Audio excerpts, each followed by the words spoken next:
ما الذي يفرق بيننا وبينهم؟ منهج السلف، لأن السلف هم الذين فهموا الكتاب والسنة وساروا عليهما، فنحن نتبع السلف الصالح. إن الحمد لله نحمده ونستعينه ونستغفره ونعوذ بالله من شرور أنفسنا ومن سيئات أعمالنا. من يهده الله فلا مضل له ومن يضلل فلا هادي له، وأشهد أن لا إله إلا الله وحده لا شريك له إقرارا به وتوحيدا، وأشهد أن محمدا عبده ورسوله صلوات الله وسلامه عليه. يا أيها الذين آمنوا اتقوا الله حق تقاته ولا تموتن إلا وأنتم مسلمون. يا أيها الناس اتقوا ربكم الذي خلقكم من نفس واحدة وخلق منها زوجها وبث منهما رجالا كثيرا ونساء، واتقوا الله الذي تساءلون به والأرحام إن الله كان عليكم رقيبا. يا أيها الذين آمنوا اتقوا الله وقولوا قولا سديدا يصلح لكم أعمالكم ويغفر لكم ذنوبكم، ومن يطع الله ورسوله فقد فاز فوزا عظيما. فإن أصدق الحديث كتاب الله، وخير الهدي هدي محمد صلى الله عليه وسلم، وشر الأمور محدثاتها، وكل محدثة بدعة، وكل بدعة ضلالة، وكل ضلالة في النار. أما بعد، الحمد لله. அல்லாஹ்வின் அடியார்களே, ரப்புல் ஆலமீன் ரப்புஸ் ஸமாவாதி வல் அர்த் படைத்து நம்மை இந்த உலகத்தில் அல்லாஹ் இந்த மாபெரும் இந்த சத்தியத்தின் பால், இந்த மார்க்கத்தின் பால் அல்லாஹ் நம்மை வாழ வழிவகுத்திருக்கிறான் என்றால், அல்லாஹ்வின் அடியார்களே, அல்லாஹ்வுக்கு நன்றி செலுத்தக்கூடியவர்களாக நாம் இருக்க வேண்டும். ஒவ்வொரு நாள்களும் முஸ்லிம்கள் ஆர்ப்பரித்து, முஸ்லிம்கள் சந்தோஷமாக மகிழ்வுடன் இருக்கக்கூடிய அந்த நாட்கள் நெருங்கும் பொழுது, அல்லது அந்த நாட்களில் இருக்கும் பொழுது, அல்லாஹ்வின் அடியார்களே, கடமையை மறந்திட வேண்டாம். பெருநாளை நெருங்கி இருப்பவர்களாக இருந்தாலும் சரி, பெருநாளுடைய நாட்களில் இருப்பவர்களாக இருந்தாலும் சரி, அல்லாஹ்வை நினைவு கூர்ந்து அல்லாஹ்வுடைய அந்த நினைவு நம்மை விட்டு மறந்து விட்டது என்றால், அதிலும் முக்கியமாக அல்லாஹ் நமக்கு வித்திட்ட கடமைகளிலேயே மாபெரும் கடமையை ஒரு முஸ்லிம் அதை இழக்கிறான் என்றால், அது அல்லாஹ்வின் அடியார்களே மாபெரும் கைசேதமாக இருக்கிறது. அந்த விஷயத்தில் ஒரு மாபெரும் அடிப்படை லா இலாஹ இல்லல்லாஹ், லா இலாஹ இல்லல்லாஹ். அல்லாஹ்வின் அடியார்களே, அல்லாஹ் நம்மை ஒரு மாபெரும் நோக்கத்திற்காக படைத்தான். அவன் நமக்கு தெளிவுபடுத்தினான் இந்த மார்க்கத்தை. நாம் எல்லோரும் அறிந்திருக்கக்கூடிய வசனம், அல்லாஹ்வின் அடியார்களே, லா இலாஹ இல்லல்லாஹ் இன்னல்லாஹ லா யக்ஃபிரு அன் யுஷ்ரக பிஹி வ யக்ஃபிரு மா தூன ذلك லிமன் யஷா. இணை வைக்கக்கூடிய பாவத்தை மட்டும் அல்லாஹ் மன்னிக்கவே மாட்டான். அது அல்லாஹ் அனைத்து பாவங்களையும் மன்னிக்கிறான் என்றால், அந்த லா இலாஹ இல்லல்லாஹ்வுடைய அந்தஸ்தை நாம் பற்றி பாதுகாக்க வேண்டும். அதே போல அல்லாஹ்வின் அடியார்களே, அல்லாஹ் நம்மை அவனை மட்டும் வணங்க சொல்கிறது என்ற அர்த்தம், அவனிடம் நாம் அவனுடைய தேவையுடையவர்களாக அல்ல, ஏதோ யாரும் இல்லாதவர்களை எனக்காக நீங்கள் வணங்குங்கள் என்பதற்கான அந்த தேவையுடையவராக அல்லாஹ் இருக்கிறார் என்பதல்ல. வஹுவல் கனி, அல்லாஹ் அதைத்தான் தன் திருமறையிலே சொல்கிறான். அல்லாஹ்வின் அடியார்களே, யா அய்யுஹன் நாஸ் அன்துமுல் ஃபுகரா இலல்லாஹ், நீங்கள்தான் வல்லாஹு ஹுவல் கனியுல் ஹமீத், நீங்கள்தான் அல்லாஹ்விடம் தேவையுடையவர்களாக இருக்கிறீர்கள். அல்லாஹ் நம்மை வணங்க சொல்கிறான் என்று கட்டளையிட்டால் அதற்கு பெயர், அதற்கு அர்த்தம் அவனை மட்டுமே ஐவேளை தொழுகுங்கள், அவனை மட்டுமே வணங்குங்கள் என்பது அவன் நம்முடைய தேவைக்கு இருக்கிறான் என்பது அல்ல. அல்லாஹ்வின் அடியார்களே, அவ்வாறு நினைப்பவன் ஹராம், அவ்வாறு நினைப்பது ஹராமாக இருக்கிறது. ஏனெனில் அல்லாஹ்வை பற்றி அறியாமல் பேசுகிறோம். ஏனெனில் அல்லாஹ் ஹுவல் கனி. அதனால் அல்லாஹ் சொல்கிறான், வ அன்துமுல் ஃபுகரா இலல்லாஹ், நீங்கள் தான் அல்லாஹ்விடம் தேவையுடையவர்களாக இருக்கிறீர்கள். உங்களுக்கு தேவை வேண்டும் என்றால், உங்களுக்கு சுவனம் வேண்டும் என்றால், அல்லாஹ் உங்களுடைய பாவங்களை மற்ற பாவங்களை கணக்கெடுக்காமல் உங்களுக்கு சொர்க்கம் வேண்டும் என்றால் தௌஹீதை அவனை நினைவூட்டுங்கள், அவனை மட்டுமே வணங்குங்கள், வணக்க வழிபாடுகளை அவனுக்கு இணை வைக்காதீர்கள். அல்லாஹ்வின் அடியார்களே, இந்த லா இலாஹ இல்லல்லாஹ்வுடைய சிறப்பையும் இந்த அந்தஸ்தையும் முஸ்லிம்கள் தெரிந்து கொள்ளாமல் இருப்பதும் மாபெரும் மாபெரும் கை சேதமாக இருக்கிறது. எப்பேற்பட்ட முஸ்லிம்கள் கூடக்கூடிய நன்னாள்களில் கூட லா இலாஹா இல்லல்லாஹ் உடைய ஃபضل, இந்த லா இலாஹா இல்லல்லாஹ் எந்த சிறப்பை எந்த அந்தஸ்தை மக்களுக்கு வழங்க போகிறது, எப்பேற்பட்ட நன்கூலிகளை நமக்கு தள்ள போகிறது என்பதை ஒரு முஸ்லிம் கவனிக்காமல் இருப்பதும் கைசேதம். அதன் அடிப்படையில் அல்லாஹ்வின் அடியார்களே, லா இலாஹா இல்லல்லாஹ் உடைய முக்கியத்துவத்தை நாம் பார்க்க வேண்டும். என்ன முக்கியத்துவம்? ஒரு அடியான், ஒரு அடிமை, அல்லாஹ்வுடைய அடிமை என்பதை திறவுகோலே ஒருவன் அல்லாஹ்வின் அடியான் என்று சொல்கிறோம், முஸ்லிம்கள் என்று நம்மை அடையாளப்படுத்திக் கொள்கிறோம். அதன் திறவுகோல் என்ன? அதன் திறவுகோல் என்ன? லா இலாஹா இல்லல்லாஹ். அப்படி என்றால் வணக்க வழிபாடுகள் அனைத்தையும் அல்லாஹ்விற்கு மட்டுமே செலுத்திடு, அவன் அல்லாஹ் வேறு யாருக்கும் வணக்க வழிபாடுகளை காட்டிராதே என்ற இந்த சொல்லக்கூடிய இந்த சத்தியம் தான் லா இலாஹா இல்லல்லாஹ். இதுதான் இந்த திறவுகோல். அதே போல் அல்லாஹ்வின் அடியார்களே, அந்த சிறப்பை நாம் பார்த்தோம் என்றால், அல்லாஹ்வின் அடியார்களே, ஒருவன் இஸ்லாத்திற்குள் இருக்கிறான், ஒருவன் முஸ்லிம் என்று தன்னை அடையாளப்படுத்திக் கொள்கிறான் என்றால் அதுவும் லா இலாஹா இல்லல்லாஹ் தான். இதனால் தான் முஆத் இப்னு ஜபல் ரலியல்லாஹு அன்ஹு அவர்கள் யமன் நாட்டிற்கு அல்லாஹ்வின் தூதர் ஸல்லல்லாஹு அலைஹி வஸல்லம் யமன் நாட்டிற்கு பொறுப்புதாரியாக ஆட்சியாளராக அனுப்பும் பொழுது முஆத் அவர்களுக்கு கொடுத்த அந்த உபதேசம், அவர்களை முஆதே இன்னக தஅதி கௌமன் மின் அஹ்லில் கிதாப், நீ வேதம் கொடுக்கப்பட்ட மக்களிடம் செல்கிறாய், அதனால் நீ முதலில் அவர்களை எதன்பால் அழைக்க வேண்டும் என்றால் லா இலாஹா இல்லல்லாஹ். அப்படி என்றால் என்ன? ஒருவர் முஸ்லிம் என்றால், கவனியுங்கள், ஒருவர் இஸ்லாம் என்றால், ஒருவர் முஸ்லிம் என்று தன்னை அடையாளப்படுத்திக் கொள்ள வேண்டும் என்றால் அவரிடம் இருக்க வேண்டியது முதலில் லா இலாஹா இல்லல்லாஹ். அல்லாஹ்விற்கு இணை வைக்க கூடாது, வணக்க வழிபாடுகளை அல்லாஹ்வை தவிர வேறு யாருக்கும் அந்த வணக்கத்தை செலுத்தக்கூடாது. ஏனெனில் வேதம் கொடுக்கப்பட்ட மக்களுக்கு சொல்லி அனுப்பினது எது? லா இலாஹா இல்லல்லாஹ். அப்படி என்றால் முஸ்லிம்களாக நம்மை அடையாளப்படுத்திக் கொண்டிருக்கக்கூடிய நாம், நம்மிடம் இணை வைப்பு இருக்கிறது என்றால் என்ன லா இலாஹா இல்லல்லாஹ்வை வைத்திருக்கிறோம்? முஸ்லிம், அப்துல்லாஹ், அப்துல் ரஹ்மான் என்ற பெயர் சூட்டுவினவர்களாக இந்த பூமியில் முஸ்லிம் என்று ஒருவன் தன்னை அடையாளப்படுத்திக் கொண்டு இந்த பூமியில் நடக்கக்கூடிய ஒவ்வொரு மனிதர்களும் சிந்தித்து பார்க்க வேண்டிய விஷயம், அல்லாஹ்விற்கு இணை வைத்துக் கொண்டிருக்கும் பொழுது அந்த லா இலாஹா இல்லல்லாஹ் எவ்வாறு உண்மைப்படுத்த முடியும்? அல்லாஹ் நம்மை நேர்வழியை செலுத்துவானாக. அதே போல் அல்லாஹ்வின் அடியார்களே, மேலும் இந்த லா இலாஹா இல்லல்லாஹ் உடைய சிறப்பை பாருங்கள். சுப்ஹானல்லாஹ். யார் இந்த லா இலாஹா இல்லல்லாஹ்வை உண்மையாகவும் உள தூய்மையுடன் கூறுகிறாரோ அவருக்கு நரகம் ஹராமாகிறது. நரகம் ஹராமாக வேண்டுமா? அல்லாஹ்வின் அடியார்களே, நரகம் மறுமை நாளுக்கு பிறகு நமக்கு சொர்க்கமோ அல்லது நரகமோ என்று இருக்கக்கூடிய வாழ்க்கையில் இருக்கிறோம். அந்த நரகம் நமக்கு ஹராமாக வேண்டும் என்றால் லா இலாஹா இல்லல்லாஹ். அல்லாஹ்வின் தூதர் ஸல்லல்லாஹு அலைஹி வஸல்லம் அவர்கள் கூறுகிறார்கள், இன்னல்லாஹ ஹர்ரம அலன் நார் மன் قال லா இலாஹா இல்லல்லாஹ் யப்தகி பிதாலிக வஜ்ஹல்லாஹ். யார் அல்லாஹ்வின் முகத்தை நாடி உண்மையில் வணக்கத்திற்குரியவன் அல்லாஹ் மட்டுமே, அவன் அல்லாத மற்ற அனைவர்களுக்கும் வணக்க வழிபாடு கிடையாது என்று சொல்லக்கூடியவர்கள், அதை கூறுபவர்கள், அவர்களுக்கு அல்லாஹ் நரகத்தை ஹராமாக்குகிறான். நரகம் ஹராமாக வேண்டும் என்றால் அது லா இலாஹா இல்லல்லாஹ். சொர்க்கம் ஹலாலாக வேண்டும் என்றால் அது லா இலாஹா இல்லல்லாஹ். வேறு என்னவாக இருக்க முடியும்? மார்க்கத்தில் வேறு எந்த விஷயமாக இருக்க முடியும்? ஆட்சியை பிடிப்பதிலா, அதிகாரத்தை பிடிக்க வேண்டும் என்று மார்க்க தௌஹீதை மறந்து வாழ்வதிலா, லா இலாஹா இல்லல்லாஹ் உடைய அர்த்தத்தையும் அதோடைய சிறப்பையும் நீர்த்து போக செய்யக்கூடிய வேலைகளில் இறங்கி மக்களை லா இலாஹா இல்லல்லாஹ் என்ற அடிப்படையில் இருந்து தூரமாக்கி உலகத்தை காமித்து உலகத்தில் நாம் வெற்றியாளராக இருக்க வேண்டும், மதிப்புகளிலும் பதவிகளிலும் மேலோங்க வேண்டும் என்று இஸ்லாத்தையும் இதைதான் வலியுறுத்துகிறது என்று ஒருவர் சொன்னால், நீங்கள் சொல்லக்கூடிய விஷயங்களை கொண்டு நரகத்தை ஹராமாக்க முடியுமா உங்களால்? ஆனால் நரகம் ஹராமாக வேண்டும் என்றால் அது லா இலாஹா இல்லல்லாஹ். நரகம் ஒருவருக்கு ஹராமாக வேண்டும் என்றால் அது லா இலாஹா இல்லல்லாஹ். வணக்க வழிபாடுகள் அனைத்தும் அல்லாஹ்விற்கு மட்டுமே.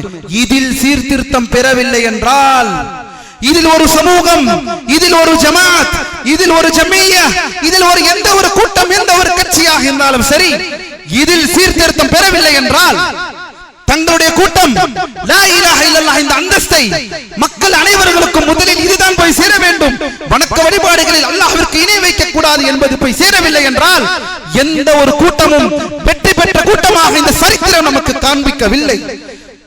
வெற்றி பெற்ற கூட்டம் என்று இந்த சரித்திரம் நமக்கு காண்பிக்கிறது என்றால் அது லா இலாஹ இல்லல்லாஹ் என்ற இந்த தாரகத்தை கடைபிடித்தவர்களாக மட்டும்தான் இருக்க முடியும். ஏனெனில் அதுதான் சத்திய அஹ்லுஸ் சுன்னத்தி வல் ஜமாஅவுடைய பாதை. அதை நன்கு அறிந்து கொள்ள வேண்டும் அல்லாஹ்வின் அடியார்களே. அல்லாஹ் நம்மை நேர்வழியிலே செலுத்துவானாக. இந்த லா இலாஹ இல்லல்லாஹ்வுடைய ஃபضலிலும் அந்தஸ்திலிருந்தும் முஸ்லிம்களை அப்புறப்படுத்தக்கூடிய வேலைகளிலிருந்து அல்லாஹ் நம்மை பாதுகாப்பானாக. வாழ்க்கை என்றால் உலகம், உலகம் என்றால் வாழ்க்கை, வெற்றி என்றால் உலகத்தில் அடையக்கூடிய வெற்றி என்று காட்டி காட்டி மக்களை ஏமாற்றுகிற கூட்டத்தில் இருந்து அல்லாஹ் நம்மை பாதுகாப்பானாக. எந்த பசியும் பட்டினியும் மாபெரும் தலைவலியாக பார்க்கக்கூடிய சமுதாயத்திற்கு கூடிய நாம் அந்த பசி பட்டினி இருந்தாலும் இல்லை என்றாலும் சரி லா இலாஹ இல்லல்லாஹுடன் மரணிக்க வேண்டும் என்பது வாழ்வதுதான் முஸ்லிம். இதை ஒருவர் விட்டுவிட்டால் முஸ்லிம்களுக்கு மத்தியில் இத்துணை வழிபாடுகளும், இத்துணை வணக்க வழிபாடுகளும், இத்துணை இணை வைப்புகளும் அல்லாஹ்விற்கு மட்டுமே செய்ய வேண்டிய வணக்க வழிபாடுகள் அல்லாஹ் அல்லாதவர்களுக்கு செய்யப்படுகிறது என்ற அந்த சீர்திருத்தாத ஒருவன் சீர்திருத்தவாதியாக இருக்க முடியாது. அவன் எப்பேற்பட்டவனாக தன்னை அடையாளப்படுத்திக் கொண்டாலும் சரி இந்த சமூகத்தில் அவனால் ஒரு சீர்திருத்தவாதியாக இருக்க முடியாது. ஏனெனில் சீர்திருத்தவாதிகள் அவர்கள் கையில் எடுத்த ஆயுதம் லா இலாஹ இல்லல்லாஹ், அல்லாஹ்வை தவிர வணக்க வழிபாடுகள். இந்த மனிதர்கள் யாரையும் அல்லாஹ்வை தவிர வணங்கக்கூடாது. அப்படி என்றால் முஸ்லிம்கள் என்று நம்மை சொல்லிக் கொண்டிருக்கக்கூடிய நாம் அல்லாஹ்வின் அடியார்களே, நம் முஸ்லிம்கள், நம் மக்கள் யாரை அழைக்கிறார்கள், யாரிடம் பிரார்த்திக்கிறார்கள், யாரை அழைத்து கேட்கிறார்கள், யாரிடம் நம் உதவியை தேடுகிறார்கள், யாரிடம் தங்கள் பாதுகாப்பை நிறுவுகிறார்கள், இதை சிந்திக்க கடமைப்பட்டிருக்கின்றோம் அல்லாஹ்வின் அடியார்களே. அதே போல் எண்ணற்ற சிறப்புகள், ஏராளமான சிறப்புகள். சுப்ஹானல்லாஹ், கவனியுங்கள். யாருடைய கடைசி மூச்சு லா இலாஹ இல்லல்லாஹ் என்று மரணிக்கிறாரோ அந்த லா இலாஹ இல்லல்லாஹுடன் மரணிக்கக்கூடியவர் சொர்க்கம் செல்பவராக இருக்கிறார்.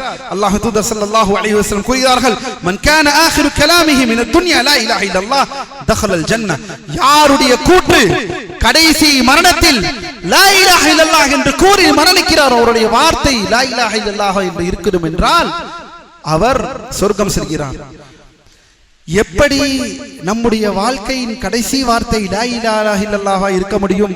நம்முடைய வாழ்க்கையின் அனைத்து பகுதியும் லா இலாஹ இல்லல்லாஹ் என்பதற்கு முரணாகவே இருந்தது என்றால் யாருடைய வார்த்தை கடைசி வார்த்தை லா இலாஹ இல்லல்லாஹ் என்று வர முடியும்? அல்லாஹ்வின் அடியார்களே, அது இந்த பூமியில் யார் லா இலாஹ இல்லல்லாஹ் என்ற சத்தியத்தை, முஹம்மது ரசூலுல்லாஹ் என்ற இந்த சத்தியத்தை நிறுவி அதன்பால் தன்னை வாழ்க்கை அமைத்தவனால் மட்டும்தான் அவன் கடைசி வார்த்தையும் லா இலாஹ இல்லல்லாஹ் இருக்க முடியும். அல்லாஹ் நம்மை நேர்வழியை செலுத்துவானாக. அதே போல் அல்லாஹ்வின் அடியார்களே, கவனியுங்கள். சுப்ஹானல்லாஹ், இந்த லா இலாஹ இல்லல்லாஹ்வின் இந்த தராசுகளை ஒப்பிட முடியாது. பாவம் செய்பவர்கள் வருவார்கள், அத்துணை பாவங்களும் ஒரு தட்டில் வைக்கப்படும், மற்றொரு தட்டில் லா இலாஹ இல்லல்லாஹ் என்பது வைக்கப்படும். எது கணக்கும்? லா இலாஹ இல்லல்லாஹ் தான் கணக்கும். ஏன்? அது மற்ற பாவங்களோடு ஒப்பிட முடியாத ஒரு பாவம், மற்ற பாவங்களோடு கணக்கிடப்பட முடியாத பாவம். படைத்த ரப்புல் ஆலமீனுக்கு அநீதி இழைப்பது, படைத்த ரப்புல் ஆலமீனுக்கு சுப்ஹானல்லாஹ் பொய்யாக நடந்து கொள்வது, இத்தனையும் உணவையும் உடுக்கையும் அனைத்தையும் தந்தவனை விட்டு மற்றவரை அழைத்து பிரார்த்தனை செய்கிறார்கள். தர்கா என்ற வழிபாட்டில், சுப்ஹானல்லாஹ், மௌலித் என்ற வழிபாட்டில் எத்துணை விஷயங்கள் எத்துணை முறை மிம்பரிலே ஏறி நாம் கூற வேண்டும். இதை பற்றி எச்சரிக்கை வேண்டும், இதை பற்றின தெளிவு வேண்டும். நம் சமுதாயத்திற்கு லா இலாஹ இல்லல்லாஹை விட்ட ஒரு சமுதாயம் வெற்றி பெற்றவர்களாக இருக்க முடியாது. அல்லாஹ்வின் அடியார்களே, அல்லாஹ் நம்மை பாதுகாப்பானாக. லா இலாஹ இல்லல்லாஹ்வின் சிறப்புகளை அறியக்கூடிய நாம் இந்த லா இலாஹ இல்லல்லாஹுடைய முக்கியத்துவத்தை அறிந்து அதன்பால் செயல்படக்கூடிய மக்களாக அல்லாஹ் நம்மை அனைவர்களையும் ஆக்கி அருள் புரிவானாக. وأقول قولي هذا وأستغفر الله لي ولكم ولجميع المسلمين من كل ذنب فاستغفروه إنه هو الغفور الرحيم.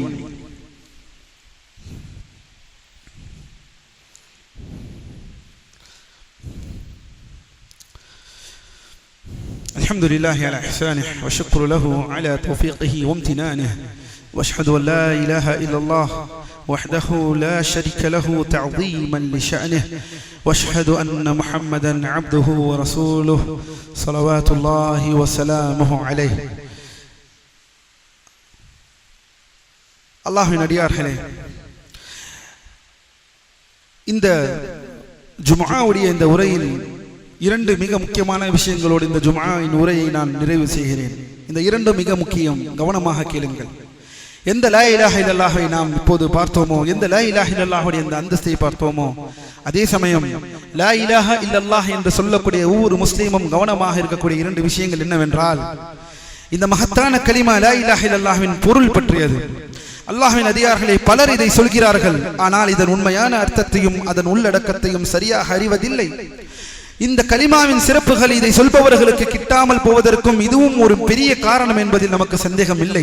எல்லோரும் சொல்கிறோம் லா இலாஹ இல்லல்லாஹ், ஆனால் அந்த லா இலாஹ இல்லல்லாஹ்விற்கு பின்னால் உள்ள பொருள், அந்த லா இலாஹ இல்லல்லாஹ்விற்கு நாம் சொல்லக்கூடிய அந்த சரியான அர்த்தம் ஏன், எதனால் இது தாரக மந்திரமாக இருக்கிறது, ஏன் இது சத்தியமாக இருக்கிறது, இதை கொண்டு இந்த பூமி ஏன் நிறுவப்பட்டது, இதற்காக இந்த மனிதர்கள் ஏன் படைக்கப்பட்டார்கள் என்ற இந்த கேள்விகளை உள்ளடக்கும் பொழுது அல்லாஹ்வின் அடியார்களே, இந்த லா இலாஹ இல்லல்லாஹ்வுடைய உண்மையான பொருளை கற்றுக்கொள்ள ஒவ்வொரு முஸ்லிமின் மீதும் கடமையாக இருக்கிறது.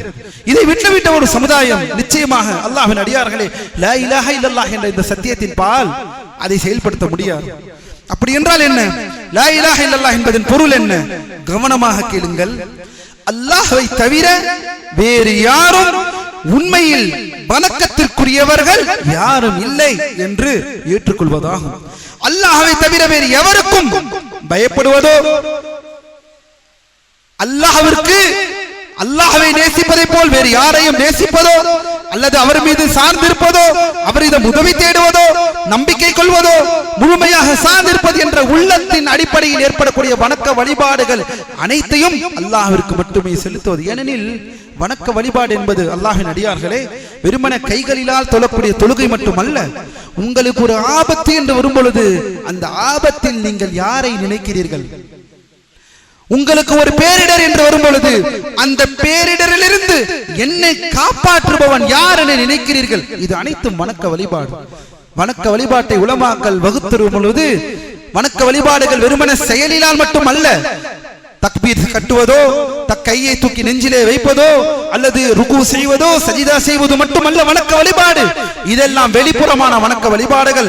அதை காட்டிலும் மிக முக்கியமான வணக்க வழிபாடு இருக்கிறது உள்ளம் சார்ந்த வணக்க வழிபாடுகள். நாம் யாருக்கு பயப்படுகிறோம்? நாம் யாரை நினைக்கிறோம்? நாம் யாரிடம் சார்ந்தால், யாரிடம் நம் பொறுப்புகளை சாட்டிவிட்டால் அவன் பார்த்துக் கொள்வான் என்று நினைக்கிறோம்? யாரை அழைத்தால், நம் மனதில் இருந்து யாரை அழைத்தால் நமக்கு உதவி வரும் என்று நினைப்பது, இது அனைத்தும் வணக்க வழிபாடு. இதில் ஒருவர் கோட்டை விடுகிறார் என்றால் அவர் தொழுவதினால் ஏற்படக்கூடிய என்ன பயன்? அவர் தொழுதால் என்ன பிரயோஜனம்? ஏனெனில் இணை வைப்பு அவரை சார்ந்து விட்டது, இணை வைப்பு அவரிடம் வந்து விட்டது. இணை வைப்பு என்பது உள்ளரங்கமாக வெளியரங்கமான எல்லா வகையான வணக்க வழிபாடுகளையும் அல்லாஹ்விற்கு மட்டுமே செலுத்துவதுதான் லா இலாஹ இல்லல்லாஹ். இதை சிந்திக்கக்கூடிய சமுதாயமாக நாம் இருக்க வேண்டும்.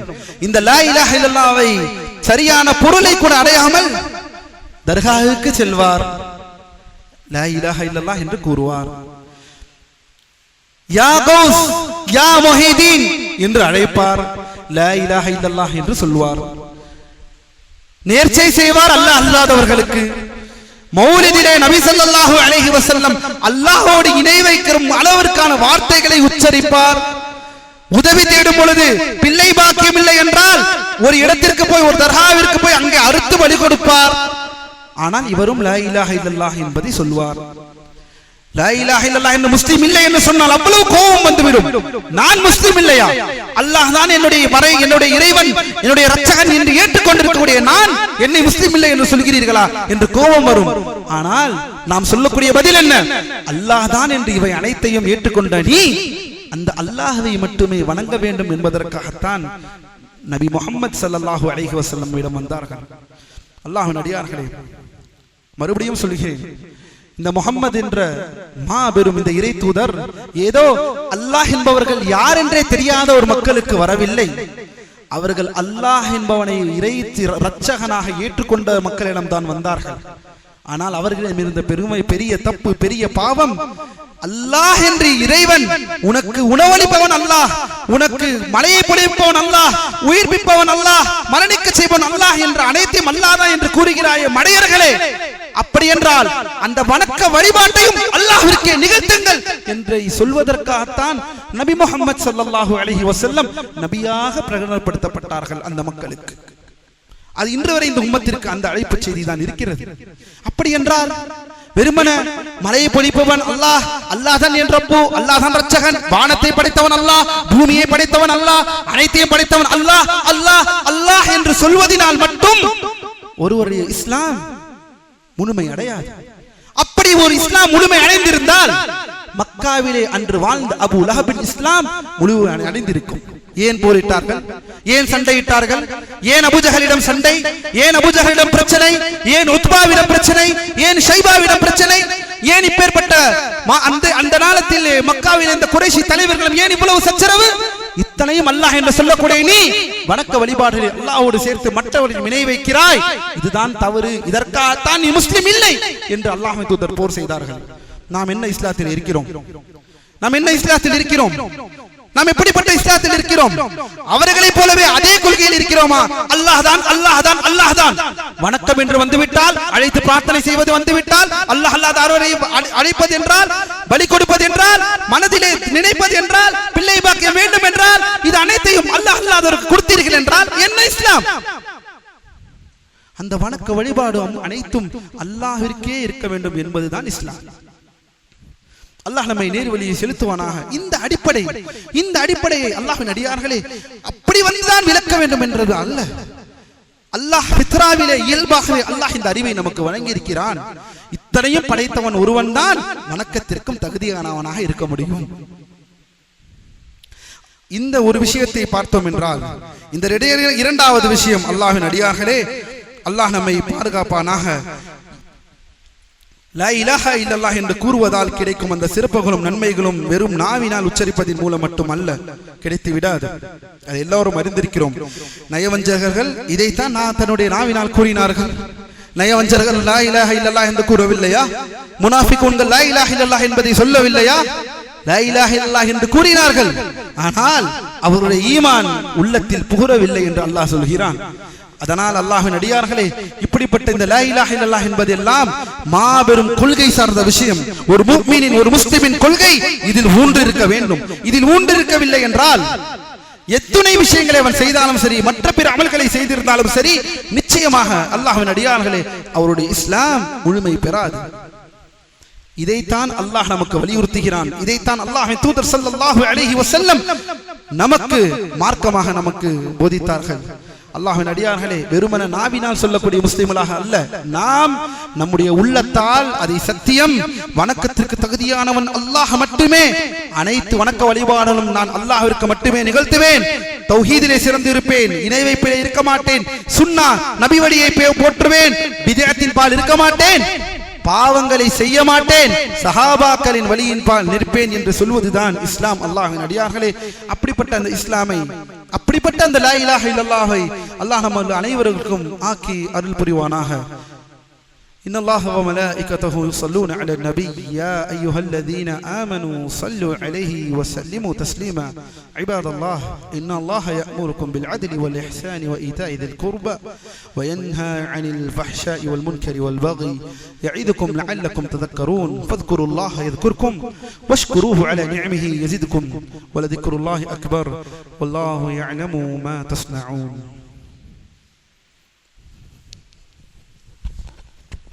أقول بيننا وبينكم السلف، بيننا وبينكم الكتب.